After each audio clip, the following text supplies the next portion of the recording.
اهلا بيك في قناتكم قناه اساس الشطرنج. النهارده هنتعلم ازاي ترد على جمهوريه الوزير. جمهوريه الوزير على فكره خلي بالكم، مش يعني عليه دفعات كتيره جدا. عليه دفعات طبعا هند الملك، جرونفيلد، بدا وزير على بدا وزير، نمزو، البنوني، كذا حاجه. النهارده بقى هنرد على جمهوريه الوزير بجمهوريه الوزير. ازاي؟ تعال نشوف نتعلم واحده واحده. وطبعا انا فكران ان هو طبعا مش هقدر اديك كل اللاينات، طبعا لا مستحيل طبعا.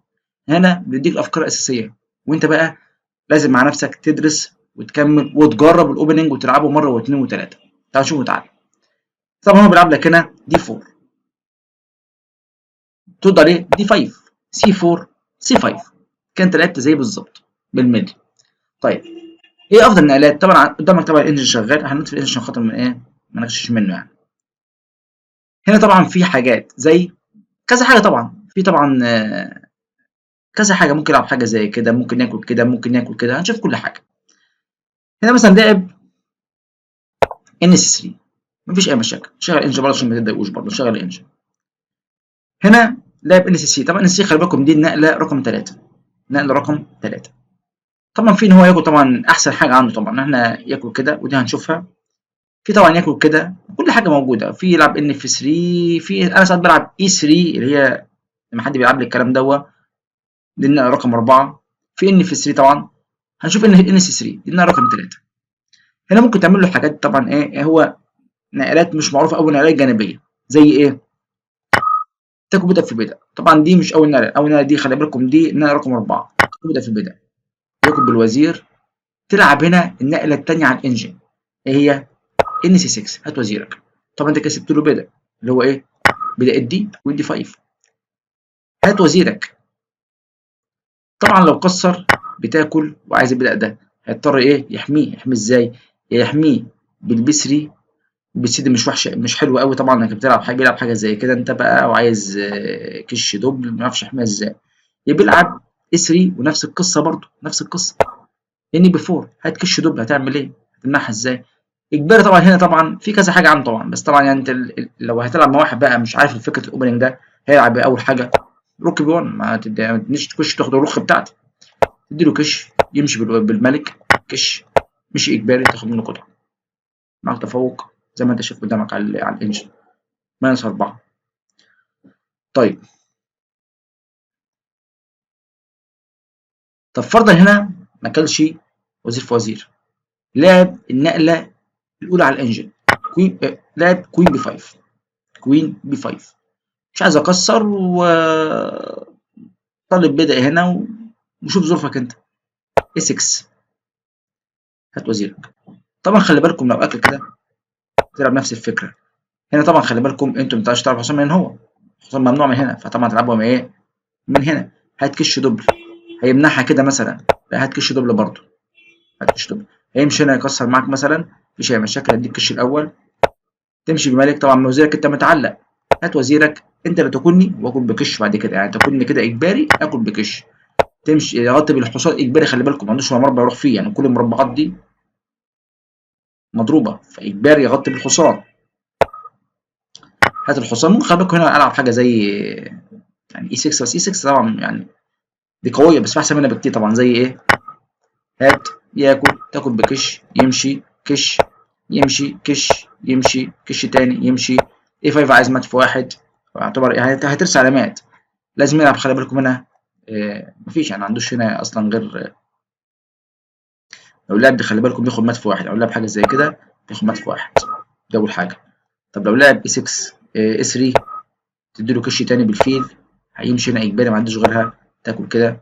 وعايز خلي بالكم برضو مات في واحد من هنا، ملاش حل. هيعمل ايه؟ لو لعب بي 4 نفس القصه برضو، هي نفس المات، ملاش حل.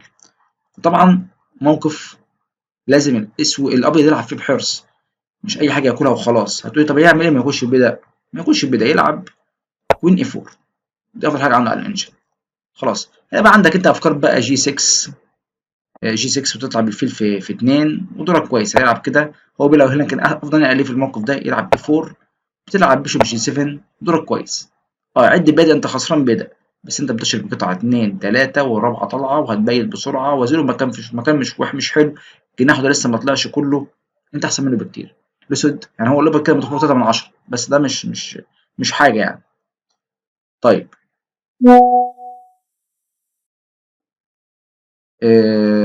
لو هنا مثلا قلنا خلاص دي شفناها كلها بكل تفريعاتها. هنا بقى لو ما كلش بالوزير، ما كلش يعني هنا لو كنا بالوزير خلاص احنا قلنا خلاص بتلعب كده. لو فرض طب رجع ورا تاني، رجع ورا ما رضيش ياكل البيضة، خلاص هزيح الحصان بتاعه مش مشكلة. مشي بالحصان، هات بقى اي 5 عايز العب الاف 5 في وشك، يمشي كده هات الحصان مشي، هات الحصان لو مشي كده هلعب اي 3، ترجع تاني عندي كش دي خلاص بيسلم. كده خلاص تفوق 5 كده خلاص 5 ونص. هيعمل ايه؟ لازم يغطي بالفيل يبقى يغطي بالحصان، والاتنين هتاكلوا بالبدء بكش مفيش اي مشاكل يعني. فطبعا الكلام ده كله مش كويس. طيب يبقى هو هنا لا ياكل كويسه خلاص احنا شفناها مش كويسه، ولو رجع ورا مش كويسه. طيب نشوف بقى هنا بقى لو ما لعبش اصلا ان سي 3، لعب مثلا دي في سي 5 ودي نقله مش كويسه، مش اول حاجه على الانجن. هنا بمنتهى البساطه بتلعب اي 6، هات البدء بتاعك بمنتهى البساطه يعني. اكل البدء في البدء، اكلت البدء بتاع. طبعا هنا لو فقع بلندر ده احنا عارفين طبعا معروف جدا وشرحناه كذا مره، لو اكل كده طبعا دي بلندر تاكل بكش خلاص هيضطر ياكله، تاكل وزيره ببلاش معاك تفوق داخل في 5 وممكن اكتر كمان يعني. الانجن ده كده مجمل الابيض يعني. طيب ما غلطش وما كلش لعب ان سي 3 عادي جدا، هات البدء تاني. طبعا لو اكل هنا خلي بالكم انت لو كلت كده، لو كلت كده خلاص ما بقاش في وزير، الوزير بتاعه بقى محمي بالحصان، مفيش مشاكل دلوقتي خلاص يعني.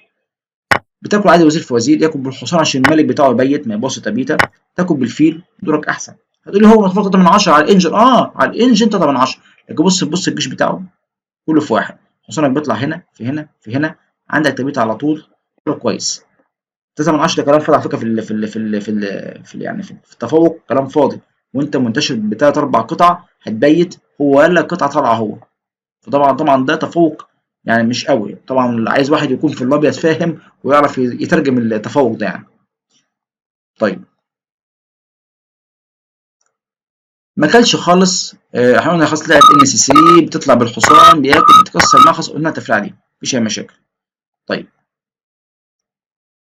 لو هنا ما لعبش كده، لعب بقى النقله اللي هي يعتبر الاولى على الانجن، كل بدأ في بدأ مفيش اي مشكله، تاكل بالوزير هات البدأ. طبعا لو اكل كده تاكل بكش ما بيتش، هات البدأ خلاص دورك كويس مع كده هتفوق 2 من 10 للاسود. هتقول لي ما يمكن يحمي كده، لا حماية دي مش كويسه يعني، لعب كده مثلا حاجه زي كده بتلعب اي 5 هات البدأ. طبعا دي مش موجوده انك بتاكل، لو اكل يبقى عنده رخ ايه مخ ببلاش، فطبعا ده مش صح. طبعا بيضطر ياكل حاجه زي كده، بتاكل كده تاكل بالفيل، هات البدأ التاني وتطلع بحصانك، وده مطلوب خلي بالكم ملوش حمايه، تطلع بحصانك التاني ممكن تبيت طويل او تبيت قصير كل حاجه متاحه ليك، مطلوب من 10، فكده موقفك انت احسن بكتير. طيب ما لعبش كده، لعب مثلا حاجه زي ان اف 3 ودي نقله على الانجن، حميت البدأ بتاع بمنتهى البساطه عادي جدا تاكل كده. هنا عنده اربع احتمالات خلي بالكم، عنده ياكل كده دي مش حلوه، عنده ياكل كده، وعنده يلعب ان اس 3. طبعا ان اس 3 ان اس 3 وكوين دي 4 الاولى النقله الاولى والثانيه على الانجن، الان اس 3 الاولى وكوين دي 4 النقله الاولى الثانيه على الانجن. طبعا دي النقله الخامسه على الانجن والتفوق الاسود يعني. هنشوف واحده واحده. لو اخد بالحصان اي 5 يلعب ايه؟ خلاص هيمشي بحصانه في اي حته، كلت وزير في وزير خلاص مش هيبيت يعني. مثلا لعب مثلا هيروح فين؟ يعني افضل نقله عنده يا اما يرجع كده يا اما يرجع هنا او هنا، اي مكان يرجع فيها وزير في وزير بكش، واطلع بالحصان اطلع بالفيل وابيت دوره كويس، مش خسران بيادق ولا اي حاجه، انا كده عادي ايكوال، بالعكس ده انا متفوق كمان 4 من 10 عشان خاطر هو مش مبيت. طيب باقي الحصان دي خلاص مش منطقيه مش هقدر العبها ابدا يعني. كلب الوزير عادي جدا، طلعت بالحصان نفس الشكل يعني نفس الشكل الموجود هو هياكل وزير في وزير، ياكل بالحصان ودوره كويس مفيش اي مشاكل. الدور يعني ما يعتبر ايكوال يعني، سيبك بقى ان هو 3 من 10 الكلام ده كله كلام فاضي يعني. طيب كلب الحصان طبعا انا ما اقدرش اكله خلي بالكم، لو اكلت بياكل وزير ببلاش، بلعب كوين اي 5 ربط له الحصان بتاعه، لا طبعا لازم اكل بقى دلوقتي ياكله بالوزير يا اما ياكل بالايه بالحصان. طبعا لو اكل بالوزير خلي بالكم مش كويسه، لو اكل بالوزير بطلع بالحصان بتنبو، يضطر يمشي بالوزير مثلا هنا عايز يكسر، او يمشي مثلا هنا او يرجع مثلا في مكانه تاني مفيش اي مشكله. بطلع بالحصان التاني عايز اطلع بالفيل، عايز اطلع بالبيضه، عايز اطلع بالفيل بتاعي وابيت دور كويس، تفوق 1 من 10 اللي هو كلام فاضي مش تفوق يعني. طيب اقرب بالحصان عادي جدا. اطلع بالحصان بتاعي، عايز اطلع بالبيضه اطلع الفيل وبيت، مفيش اي مشكله، سهله العمليه يعني. لاعب هنا مثلا في عنده حاجتين، لاعب مثلا بيشوت دي 2 عايز يكشف عليا، مفيش اي مشاكل. اي 5 هات الحصان، هيعمل ايه؟ لو مشي مثلا هنا مثلا مفيش اي مشاكل، كوين ب 6 ما عندكش حاجه خالص. 4 من 10 كلام فاضي يعني. يعني ما عندكش اي حاجه. لو لعب حاجه زي كده طلبني تاني مفيش اي مشكله، بيشوب سي 5 في وشك عايز ابيت، مفيش اي مشكله. طيب لو هنا مثلا لعب حاجه زي ان ب 3 هات وزيرك، مفيش اي مشكله، همشي هنا، ممكن امشي هنا، خلي بالكم برضه مش غلط. دي موجوده ودي موجوده، الاثنين صح عادي يعني، دي صح ودي صح، مفيش مشكله. تقول لي مثلا طب انت لو رجعت هنا يا كابتن ما ممكن العب حاجه زي كده، عادي كوين اي 5 عادي جدا. الصايد ده مش لازمه، كش الدبل ممنوعه. هتلعب مثلا حاجه زي كده مفيش اي مشاكل، اي 6 هتطلع بكش وعايز ابيت بعد كده، هتلعب بحصاني هنا او هنا مفيش اي مشاكل. فوق برضو نص الابيض، وعشان خاطر واحد لازم يكون عنده خبره جامده جدا بالابيض عشان يترجم النص ده، لازم يكون عارفه. طبعا انا مش بقول لك الدفاع ده دفاع يعني رهيب، انا بحكي لك الحاجات اللي فيه الاساسيه، بحيث لو اللي قدامك غلط تعرف تعاقبه على الاخطاء دي. بس لكن طبعا هو مش من اقوى الدفاعات يعني، عادي جدا يعني، في دفاعات كتيره جدا، انا شرحت في القناه هنا دفاعات كتيره جدا على بدا وزير غير دوت، واحسن من ده بكتير يعني. طيب اعتقد كده يعني احنا يعتبر لمينا كل الدنيا. تلعب كون اتش 5 خلاص، بيلعب حاجه زي جي 3، تطلع بالحصان بتاعك بيشوب جي 2، بيشوب اتش 3، عايز تلعب حاجه زي رخ واحد هات وزيرك، دول كده تفوق 6 من 10 هو كلام فاضي. هنا طبعا لو بيت هنا هات وزيرك بدول ايكوال خلاص يعني، في نقله تعادلته يعني. يلعب مثلا حاجه زي كده بيقول لك اطلع كده، دي احسن حاجه، بيقول لك في كوين سي 2 هات وزيرك تاني، ودور كويس خالص بقى يعني، يمشي كده. عندك فكره بقى تلعب حاجه زي ان جي 4 عايز تاكل وتدرك الشمات، عايز تلعب اي 6 عايز تطلع بالفيل بتاعك في 2 او في 3 وتبيت، ودور كويس خالص مفيش اي مشاكل. اتمنى طبعا اي يوتيوبر انا او غيره صانع محتوى مش هيديك كل الاوبننج بالمعلقه، الا بقى اذا كان بقى عايز يعني بقى يعمل لك كورس يعني كورس بقى متكامل، كورس متكامل بقى يديك التفريعات كلها. بس مهما كان حتى برضو يعني اي قنوات سواء عربيه او اجنبيه لما بيديك اوبننج مش هيديك كله بتفاصيل، لان في طبعا نقلات مختلفه كتير جدا، وفي ناس كتير جدا تلعب بالابيض لعب مختلف يعني. انت مثلا بالاسود بتلعب مثلا اي حاجه قدام بيت وزير، في نقلات كتيره بتختلف في النص، وفي ناس يعني بيلعبوا افكار جديده، بيلعبوا يعني نقلات جديده صح، سواء صح او غلط يعني ما. فلازم انت تبقى انت عارف فكره الاوبننج، بحيث لو حد لعب غلط تعرف تعاقبه، انت فاهم فكره الاوبننج رد عليه بقى براحتك بقى، انت فاهم الفكره خلاص. عايز تسيطر على المربع ده، عايز تلعب النقله دي في الوقت المناسب، عايز تلعب دي هتبقى دلوقتي في الناحيه دي هتبقى طويل ولا قصير، تبقى انت فاهم فكره الاوبننج عشان تعرف ترد عليه. اتمنى تكونوا استفدتوا. طبعا احنا بنحاول نغير مره بليدز، مره طبعا رابد الاساس عندنا، ماتشات رابد دي احنا بنتعلم منها كتير جدا. طبعا الفيديوهات التعليميه انا يعني لما بدات القناه بدات اصلا بفيديوهات تعليميه، فبحترم بصراحه الفيديوهات التعليميه دي، بتنميك وبتعرفك ازاي تلعب اوبننج وافكار كل اوبننج ايه، ولو في اخطاء بتشوف الافخاخ اللي جواها. اتمنى تكونوا استفدتوا. ما تنسوش طبعا انكم تشتركوا وتفعلوا الجرس عشان توصلك كل جديد. سلام.